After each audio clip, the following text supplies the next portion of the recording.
السلام علیکم کراچی والوں، خوشخبری الحمدللہ بسیں آ نہیں رہی ہیں، بسیں آ چکی ہے۔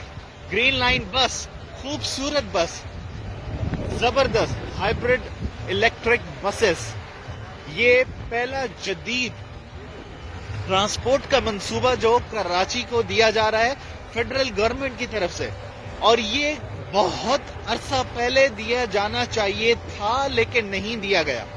لیکن آخرکار ہم پاکستان تحریک انصاف عمران خان، وزیر اعظم عمران خان کے بے حد شکر گزار ہیں، اور یہ آپ پوری ویسل دیکھ رہے ہیں، پوری شپ ہے جس کے اوپر یہ پوری لدی ہوئی ہیں اور ان کو ایک ایک کر کے اتارا جا رہا ہے۔ الحمدللہ بسز کراچی میں آ چکی ہیں۔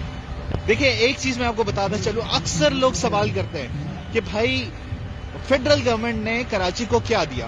دیکھیں سوال جو ہے نا اس کو تھوڑا سا ٹیکنیکلی ٹھیک کریں آپ لوگ۔ یہ سوال ہونا چاہیے پروونشل گورنمنٹ سے، بیکاز جو فیڈرل گورنمنٹ ہوتی ہے NFC ایوارڈ کے تھرو سارے پیسے جو ہوتی ہے وہ پروونشل گورنمنٹ کو دے دیتی ہے کہ بھائی آپ کو جو کرنا ہے اپنے صوبے کے لیے بہتری کے کام وہ کریں۔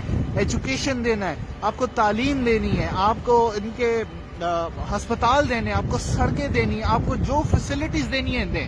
لیکن سندھ میں ایسا نہیں ہو رہا۔ Karachi is the most neglected city of Pakistan, اور جتنے بھی صوبوں کو یہ گرین لائن دی گئے، BRT کے پروجیکٹس دی گئے، ان کی پروونشنل گورنمنٹ نے دی۔ پشاور نے KPK کی حکومت نے دی، پنڈی میں پنجاب حکومت نے دی، لاہور میں پنجاب حکومت نے دی، لیکن کراچی واحد وہ شہر ہے جس کو یہ BRT کا پروجیکٹ، یہ گرین لائن کا جو پروجیکٹ ہے، یہ جو جدید ٹرانسپورٹ سسٹم ہے، یہ فیڈرل گورنمنٹ دے رہی ہے۔ الحمدللہ کراچی والوں تمہارے لیے خوشخبری، الحمدللہ اب ہمارے شہر میں بھی جدید ٹرانسپورٹ کا سسٹم چلے گا انشاءاللہ۔